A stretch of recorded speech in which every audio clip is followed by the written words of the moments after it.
오늘 우리에게 주시는 하나님의 말씀은 민수기 22장 15절에서 30절까지 말씀입니다. 민수기 22장 15절에서 30절까지의 말씀.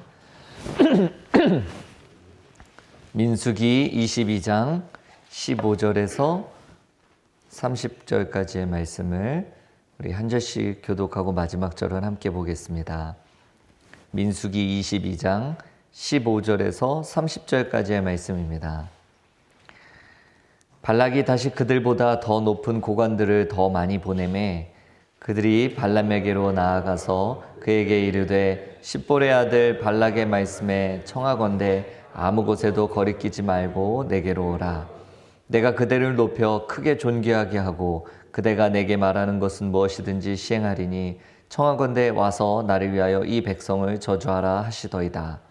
발람이 발락의 신하들에게 대답하여 이르되 발락이 그 집에 가득한 은금을 내게 줄지라도 내가 능히 여호와 내 하나님의 말씀을 어겨 덜하거나 더하지 못하겠노라.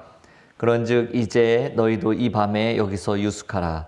여호와께서 내게 무슨 말씀을 더하실는지 알아보리라. 밤에 하나님이 발람에게 임하여 이르시되 그 사람들이 너를 부르러 왔거든 일어나 함께 가라. 그러나 내가 네게 이른 말만 준행하였지니라. 발람이 아침에 일어나서 자기 나귀에 안장을 지우고 모압 고관들과 함께 가니 그가 감으로 말미암아 하나님이 진노하심으로 여호와의 사자가 그를 막으려고 길에 서니라. 발람은 자기 나귀를 탔고 그의 두 종은 그와 함께 있더니 나귀가 여호와의 사자가 칼을 빼어 손에 들고 길에 선 것을 보고 길에서 벗어나 밭으로 들어간지라. 발람이 나귀를 길로 돌이키려고 채찍질하니 여호와의 사자는 포도원 사이 좁은 길에 섰고 좌우에는 답이 없더라. 나귀가 여호와의 사자를 보고 몸을 담에 대고 발람의 발을 그 담에 짓누르매 발람이 다시 채찍질하니 여호와의 사자가 더 나아가서 좌우로 피할 때 없는 좁은 곳에 선지라. 나귀가 여호와의 사자를 보고 발람 밑에 엎드리니 발람이 노하여 자기 지팡이로 나귀를 때리는지라. 여호와께서 나귀 입을 여시니 발람에게 이르되 내가 당신에게 무엇을 하였기에 나를 이같이 3번을 때리느냐. 발람이 나귀에게 말하되 내가 나를 거역하기 때문이니 내 손에 칼이 있었다면 곧 너를 죽였으리라. 나귀가 발람에게 이르되 나는 당신이 오늘까지 당신의 일생 동안 탄 나귀가 아니냐. 내가 언제 당신에게 이같이 하는 버릇이 있었더냐. 그가 말하되 없었느니라. 아멘. 네, 세계적인 정신분석학자이면서 동시에 작가이기도 한 스캇백이라는 목사님이면서 또 박사님이 계신데 이분이 에덴 동산에서 이제 아담과 하와가 범죄한 원인이 하나님께 질문하지 않은 게으름 때문이다라는 이야기를 한 적이 있습니다.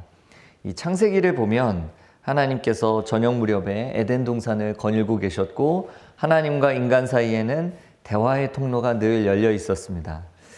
따라서 아담과 하와는 함께든 혹은 또 따로이든 뱀이 유혹을 하거나 그 뱀이 유혹하기 전이든 아니면 후이든 하나님께 물었어야 한다는 것입니다. 하나님, 우리에게 왜 선악과를 먹지 말라고 하셨는지 저는 참 궁금합니다. 이렇게 물었어야 한다는 거죠. 하나님은 저녁 무렵에 에덴 동산을 거니셨습니다. 그리고 당시 아담은 하나님과 함께 거닐고 또 대화하던 그런 시기였습니다. 만일 이 선악과가 하나님 먹지 말라고 하신 이 선악과가 자신에게 그토록 유혹이 되었다면 하나님께 한 번이라도 하나님, 지금 하와가 선악과를 먹자고 하는데 어떻게 하면 좋을까요? 왜 하나님께서 선악과를 먹지 말라고 하셨는지 저는 이제 어떻게 해야 합니까? 라고 하나님께 물었어야 합니다. 그런데 아담도 하와도 하나님과 대화하지 않았습니다. 하나님께 질문하지 않았습니다. 하나님 대신에 오히려 사탄과 진지하게 대화를 나눴고 그 결과 하나님께서 금하신 선악을 알게 하는 나무 열매를 이제 질문 없이 먹어버렸습니다. 오늘 본문은 이제 겉으로 보면 선악과를 질문 없이 먹어버린 아담과 하와와는 달리 이 발람이라는 선지자가 진지하게 하나님께 질문을 하는 그런 사람처럼 보입니다. 그러나 겉으로 보이는 이 모습과는 다르게 아담과 하와도 그리고 발람도 이제 공통점이 있습니다. 아담과 하와는 하나님께 묻지 않았잖아요. 반대로 발람은 하나님께 물었지만 이러한 이 선택의 이 내면에는 똑같은 동기가 작동했다는 것입니다. 아담과 하와는 자신들의 뜻을 관철시키기 위해서 하나님께 묻지 않았던 반면에 발람은 자신의 뜻을 설득하고 관철시키기 위해서 하나님께 물었습니다. 겉으로 보이는 모양과 선택은 달라 보이지만 둘 다 자신의 뜻을 고집하기 위해서 하나님께 묻지 않았거나 자신의 뜻을 관철시키기 위해서 하나님께 물었습니다. 따라서 겉으로 비춰지는 모습은 달랐지만 결과는 같을 수밖에 없었죠. 이 모압 왕이었었던 발락은 이 모압 평지에 머물고 있었던 이스라엘 백성들을 보면서 이스라엘이 사실 아무 짓도 하지 않았는데도 불구하고 이스라엘 백성들을 너무너무 두려워했고 이 문제에 대해서 미디안 장로들을 모아놓고 의논을 합니다. 오늘의 본문은 아니지만 민수기 22장 3절과 4절을 제가 읽어드리겠습니다. 모압이 심히 두려워하였으니 이스라엘 백성이 많으므로 말미암아 모압이 이스라엘 자손 때문에 번민하더라. 미디안 장로들에게 이르되 이제 이 무리가 소가 밭의 풀을 뜯어먹음 같이 우리 사방에 있는 것을 다 뜯어먹으리로다 하니 그때 십볼의 아들 발락이 모압 왕이었더라. 이 모압 왕 발락이 이스라엘 백성들의 그 많은 수를 보고 이제 두려워서 미디안 장로들과 의논하는 장면이었습니다. 발락은 미디안 장로들에게 어떻게 하면 좋을지 조언을 구했고 이 미디안 장로들을 통해서 당시에 이름난 사술가였던 그들 사이에서는 예언자라고 불렸던 이 발람의 소문을 듣게 됩니다.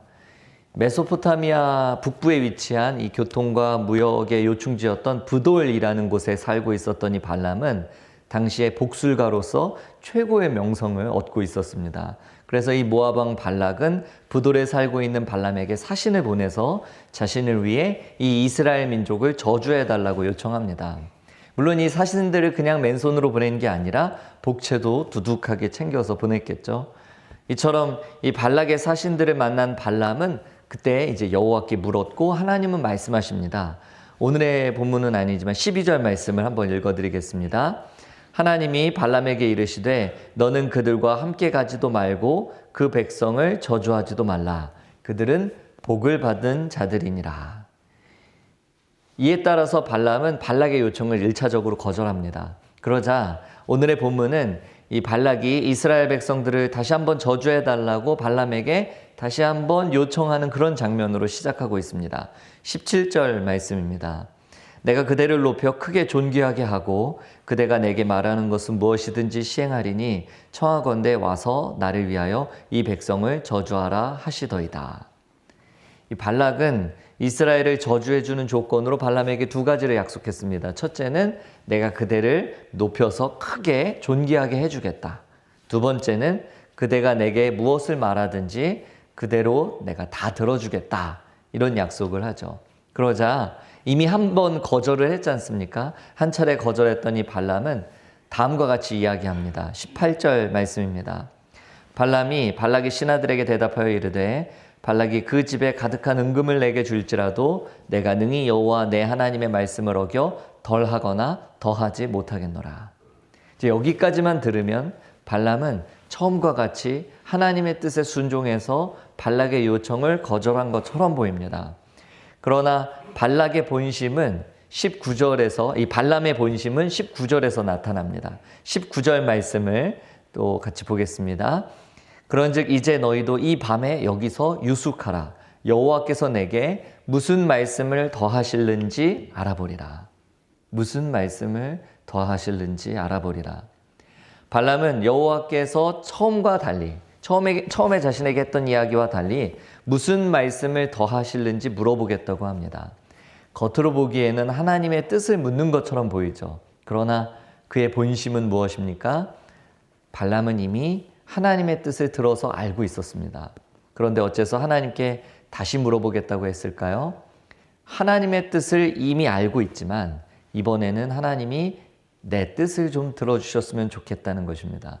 한마디로 자신의 뜻에 하나님이 컨펌해 주시면 좋겠다라고 요청을 한 것입니다. 성도 여러분, 발람의 행동에서 저는 우리가 드리는 기도의 모습을 발견합니다. 우리는 기도하면서 우리의 기도를 들으시는 하나님보다 내가 더 중요해질 때가 많습니다. 결국 우리는 이 기도라는 거룩한 특권을 통해서 스스로 하나님이 되고자 하는 욕망을 채우고자 합니다. 기도하다가 떠오른 생각을 가지고 하나님이 나에게 특별히 말씀하셨어 하며 다른 사람들을 영적으로 지배하려고 듭니다. 혹은 내가 기도하는 양이나 횟수나 또 기도회의 참석 여부에 따라서 내가 기도를 쌓았다, 영적 온도를 올리자, 기도의 재단이 불타오른다, 이런 표현을 거침없이 사용합니다.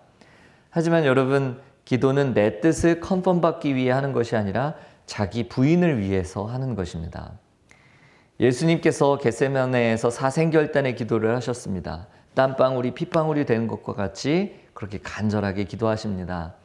예수님의 뜻을 하나님께 관철시키기 위해서 드린 기도가 아니라 나의 원대로 마시옵고 아버지의 뜻대로 되기를 원합니다 라는 자기 부인을 위해서 땀이 핏방울이 되도록 기도하셨습니다.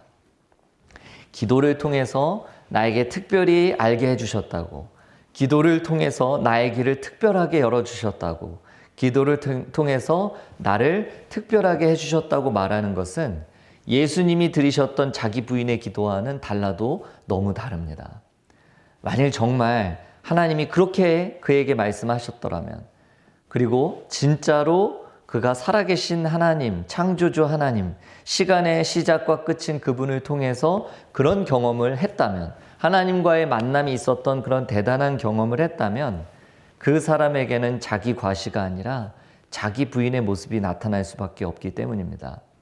철야 기도를 했든 아니면 금식 기도를 했든 산 기도를 했든 기도한 후에 내가 만난 하나님을 자랑하고 있다면 그것은 그가 만난 하나님이 진짜 하나님이 아닐 가능성이 높다는 뜻입니다.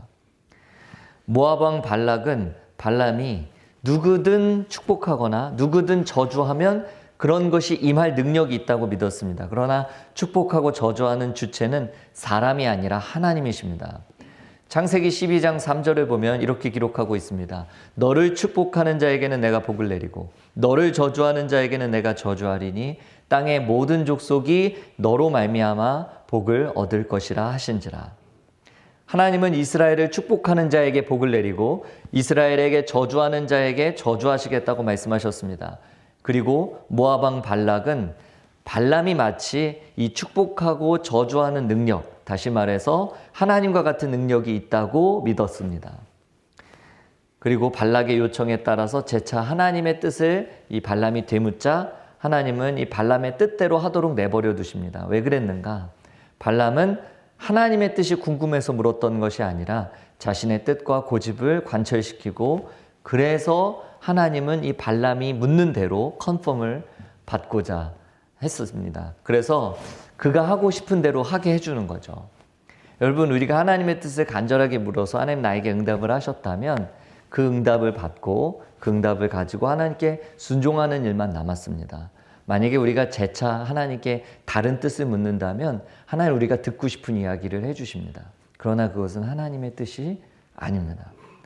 다음 날 아침에 발람은 이 모압의 고관들과 함께 길을 나서게 되고 이제 가는 길에 여호와의 사자가 칼을 빼어서 손에 들고 있는 것을 본 나귀가 여호와의 사자를 피하느라고 좁은 길에서 막 몸부림을 칩니다. 그러자 그것을 볼 수 없었던 발람은 이 상황을 깨닫지도 못한 채 나귀를 연거푸 채찍질합니다. 그러나 하나님의 사자를 바라본 나귀는 그 자리에서 주저앉았고 발람은 이번에는 자기 지팡이로 나귀를 막 후려치죠. 오늘 마치 이솝우와 같은 이야기가 잠깐 나왔는데 나귀가 그때 하나님께서 나귀의 입을 여셔서 내가 평생 당신의 명에 불순종한 적이 없는데 어째서 나를 때리느냐 이렇게 나귀가 발람을 꾸짖습니다. 그러자 발람이 네가 내 말을 듣지 않고 내 명령을 따르지 않았으니 내가 만약에 손에 칼이 있었으면 너를 죽였으리라 이렇게 얘기하죠. 짐승이었었던 나귀조차도 하나님의 사자를 볼 수 있었는데 양심이 탐욕으로 물들어 버린 이 발람은 아무것도 볼 수도 깨달을 수도 없었습니다. 하나님 앞에서 완고했던 이 발람은 이제 짐승만도 못한 존재가 되고 만 것입니다. 사랑하는 성도 여러분, 우리가 만일 내 진심인 척 하나님 앞에 내 본심을 고집하고 있다면 하나님은 우리 뜻대로 하도록 그냥 내버려 두십니다. 둘째 아들이 아버지의 재산을 요구해서 먼 나라로 가려고 하면 아버지는 그 아들의 결말을 알면서도 허락하십니다. 그러나 여러분 꼭 기억해야 합니다. 우리의 고집을 집요하게 요구한 끝에 받아낸 응답은 결코 하나님의 컨펌도 아니요 하나님의 뜻도 아닙니다. 다만 하나님께서 그들을 마음의 정욕대로 더러움에 내버려 두셨다는 그 사실을 우리가 무겁게 받아들여야만 합니다. 우리가 알다시피 인생은 선택의 연속입니다. 그래서 사람들은 선택을 두려워하고 또 정답에 집착합니다. 왜냐하면 우리가 하는 선택에 따라서 전혀 다른 길을 가게 되기 때문입니다. 이런 상황에서 제가 어떻게 해야 할까요? 라고 이제 상담하러 오는 성도들을 보면 두 종류의 사람이 있습니다. 진짜 정답을 몰라서 묻는 사람과 정답을 알고 있지만 그 정답을 받아들이기 힘들어하는 사람입니다. 어쩌면 기도 역시 비슷합니다. 기도는 하나님 앞에 우리가 상담을 받으러 가는 것과 같습니다. 그런데 문제는 우리가 상담자를 만나보기도 전에 스스로 정답을 정해둔다는 것입니다. 심지어 상담자를 만나서는 상담자를 설득하려고까지 듭니다. 또는 오히려 상담자에게 조언을 하는 경우도 있습니다. 하나님 잘 몰라서 그러시는데 이런 경우엔 이렇게 하는 게 맞습니다. 이런 사람들에게 작정 기도는 떼쓰기 수준이고 금식 기도는 단식 투쟁에 가깝습니다. 우리는 하나님의 뜻에 대해 자주 그리고 많이 묻습니다. 하나님이 우리에게 주시는 비전을 알고 싶어 하죠. 그런데 과연 우리가 하나님을 향하신 하나님의 뜻을 모르는 것이 문제일까요? 그래서 이렇게 우리의 신앙생활이 힘이 든 걸까요? 아마 그렇지 않을 겁니다. 알면서도 순종할 수 없는 것이 문제요. 우리가 성경을 알면서도 내게 주시는 하나님의 음성으로 받아들이지 않는 것이 문제입니다. 이 선악과를 먹어야 할지 말아야 할지 몰라서가 아니라 모압 왕 이 발락을 따라서 내가 이 사람이 시키는 대로 해야 할지 말아야 할지 몰라서가 아니라 하나님의 뜻과 그분의 말씀에 순종할 마음이 없는 내 본심이 문제입니다. 사실 우리는 하나님 앞에 어떤 선택을 놓고 기도하기 전에 이미 답을 알고 있는 경우가 대부분입니다. 이것은 이제 마치 고속도로 이정표와 비슷한데요. 한국에서 이제 고속도로를 막 달리다 보면 목적지의 출구가 갑자기 예고도 없이 갑자기 튀어나오는 경우는 없습니다. 이 운전자를 배려해서 몇 번씩 출구 표지판이 미리 나옵니다. 목적지의 출구가 4마일 전방에 있습니다. 2마일 전방에 있습니다. 500피트 전방에 있습니다. 이런 식으로 목적지를 위해서 가야 할 길을 미리 안내해 줍니다. 심지어 멀고 또 중요한 목적지일수록 미리부터 운전자에게 알려주기도 합니다. 만약 이제 서울에서 부산까지 가는 길이라면 이미 서울을 출발할 때부터 부산이 얼마 남아있는지 알려주니까요. 우리가 선택을 놓고 기도할 때도 비슷합니다. 우리가 구하는 응답은 이미 오래전부터 하나님이 우리에게 이미 보여주셨을 수도 있습니다. 만약에 우리가 보지 못했다면 이미 출구를 지나쳐서 더 이상 표지판이 나타나지 않을 뿐입니다. 그런 경우에는 표지판을 보여달라고 구할 것이 아니라 말씀하셨던 그 지점으로 다시 돌아가야 합니다. 내가 내 욕심 때문에 말씀하신 곳을 지나쳤다면 하나님은 여전히 그 지점에 서서 아직도 우리를 기다리시기 때문입니다.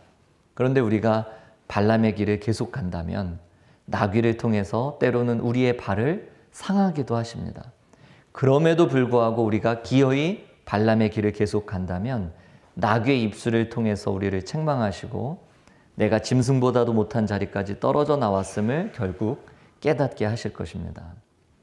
사랑하는 성도 여러분, 하나님께서 우리에게 이미 가르쳐 주신 길이 있습니다. 하나님께서 우리에게 알려주신 이정표를 우리는 이미 봤습니다. 하나님께서 공적으로 알려주신 우리 삶을 향한 그분의 뜻을 우리는 모르지 않습니다.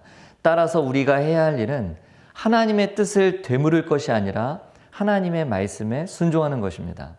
하나님의 뜻을 가르쳐 달라고 기도할 게 아니라 내게 알려주신 그 뜻에 순종할 용기와 믿음을 달라고 기도할 수 있기를 바랍니다.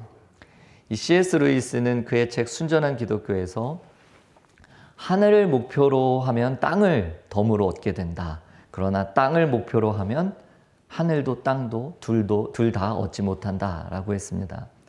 예수님은 나사렛이라는 잘 알려지지도 않은 작은 동네를 출생지로 삼으시고 지혜롭거나 권력이 있거나 신분이 높은 그런 사람들 말고 신분이 고귀하지도 않은 사람들을 통해서 하나님의 나라를 세우려고 하셨는데 어떻게 나는 그분의 이름으로 사역을 한다면서도 반대로 행동하고 반대로 생각하고 반대로 믿을 수가 있겠습니까? 하나님께 기도했다고 내가 그분의 뜻을 물었다고 제 마음은 정말 하나님께 진심입니다. 우리가 백날 외쳐도 그 진심은 결코 나를 지켜주지 못합니다. 왜 그럴까요? 내 안에는 나도 모르고 남도 모르는 이 발람의 본심이 이글거리고 있기 때문입니다.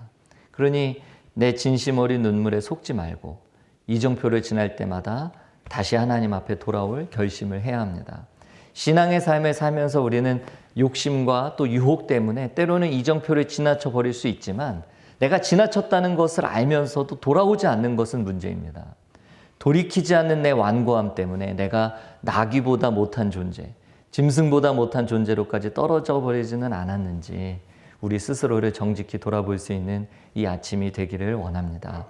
순종이 제사보다 낫고 완고한 것은 사신 우상에게 절하는 것이다 라고 말씀하셨는데 내 진심으로 위장된 본심을 정직하게 내려놓고 하나님의 뜻이 이 땅에서 이루어지도록 그리고 그것을 기뻐하는 자기 부인의 은혜가 넘치기를 축원합니다. 기도드리겠습니다. 참 좋으신 하나님, 우리는 이 기도라는 거룩한 특권을 가지고도 얼마든지 내 마음대로 나의 유익을 위하여 나의 이익을 위하여 사용할 수 있는 사람들임을 봅니다. 우리 하나님께서 우리에게 알려주신 뜻이 있고 명백히 하나님께서 이렇게 살라고 우리에게 보여주신 길이 있는데 하나님 그거보다 내가 원하는 것이 있어 내 뜻을 관철시키기 위해 기도하고 있는 우리의 모습을 발견하게 해주시고 들키게 하시고 그래서 하나님 앞에서 돌이켜서 하나님 기뻐하시고 온전하시고 하나님 원하시는 그 뜻을 분별하며 하나님께 나아가는 하나님의 거룩한 백성들 되게 하여 주옵소서.